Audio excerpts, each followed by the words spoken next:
বন্ধুগণ সবাইকে নমস্কার। আজকে আমি রান্না করতে আসছি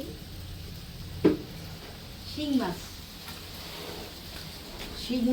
তাজা শিং মাছ, সঙ্গে থাকবে তরকারি হিসাবে বেগুন, আরও একটা তরকারি থাকবে, ওটা হইল আলু। তার কারণ আলু, বেগুন আর শিং মাছ রান্না করলে খুবই স্বাদের হয়। আজ আপনারা দেখেন আমি আলু এবং বেগুন আর মাছ হয়েছে শিং মাছ রান্না করব, আপনারা সবাই দেখেন। এখন আমি চুলায় আগুন ধরিয়ে দেবো।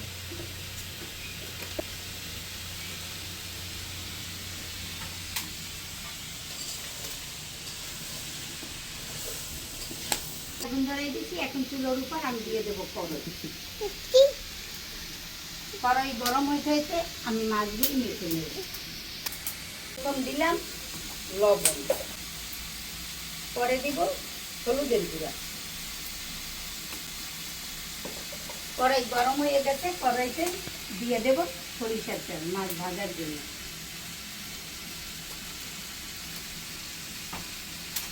এখন আমি মাছগুলি মেখে নেব সুন্দর করে। আমি মাছগুলি বেশি ভাজবো না, অল্প ভাজবো, তাই সব মাছগুলি আমি একসাথে দিয়ে দিলাম।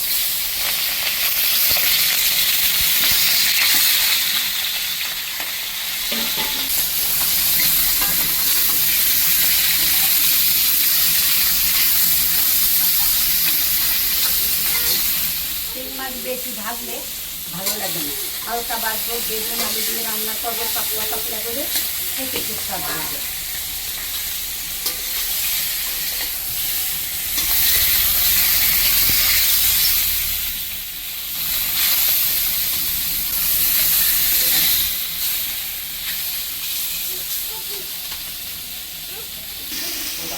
মাছগুলি ভাজা হয়ে গেছে, এখন আমি নামাইয়ে দেব।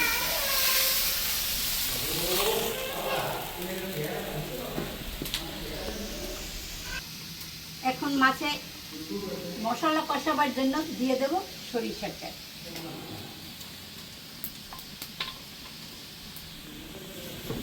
দুইটা তেজপাতা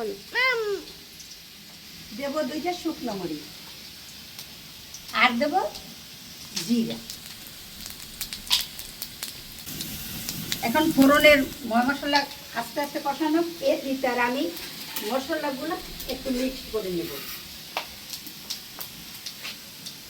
একটা বাটিতে প্রথম দেব পরিমাণ মতো হলুদের গুঁড়া, পরিমাণ মতো মরিচের গুঁড়া, স্বাদ মতো লবণ। এখন মশলা মিক্স করার জন্য দিয়ে দেব একটু জল।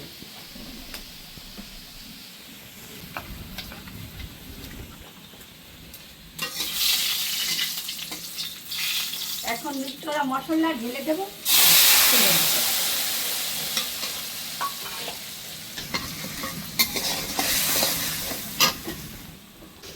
মশলা কষানো হয়ে গেছে, এখন মশলার ভিতর আলুগুলি দিয়ে আমি আলুগুলি একটু ভেজে নেব।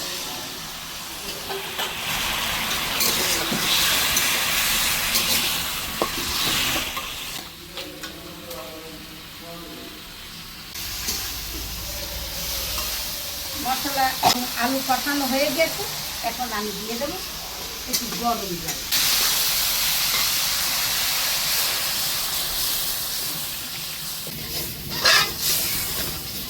বেগুনটা একটু পরে দেবে, তার কারণ হচ্ছে কি আলু আজকে পুরানো হয়ে গেছে, তো আলুগুলো শক্ত। আগেরগুলো একটু সিদ্ধ সিদ্ধ ভাব হইলে পরে তখন বেগুনটা দিয়ে দেবো এবং সঙ্গে সঙ্গে মাছও দেবো। এখন আমি আস্তে আস্তে জাল দিতে থাকি। আলুগুলো সিদ্ধ হয়ে গেছে, এখন আমি বেগুনগুলো দিয়ে দেব।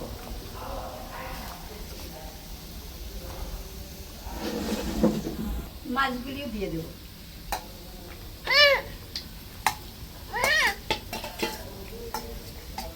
দিয়ে দেবো দুটা থেকে কাঁচামরিচ, আর দিয়ে দেব জিরা এবং ধনে চাইলে বাটা, এটাও দিয়ে দেবো একসঙ্গে।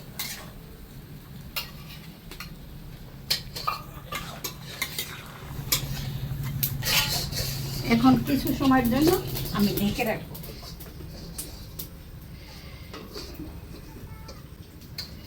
এখন আস্তে আস্তে জালো, ভালো জাল নাইলে বেগুন কষা দিয়ে যায়, মানে ভালো গলে না। তাই আজকে আমি এখন একটু সুন্দর করে জাল দেবো। ঢাকনাটা তুলে ফেলবো।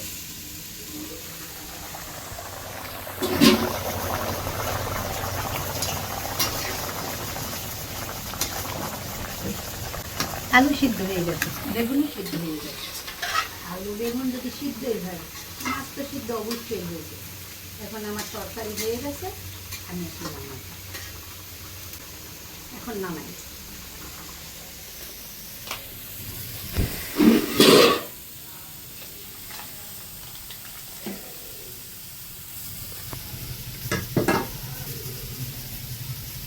একটু রসাটা বেশি রাখছি, তার কারণ আলু আছে তো ভাই শুকিয়ে যাবে, এখানে রসাটা একটু বেশি রাখছি।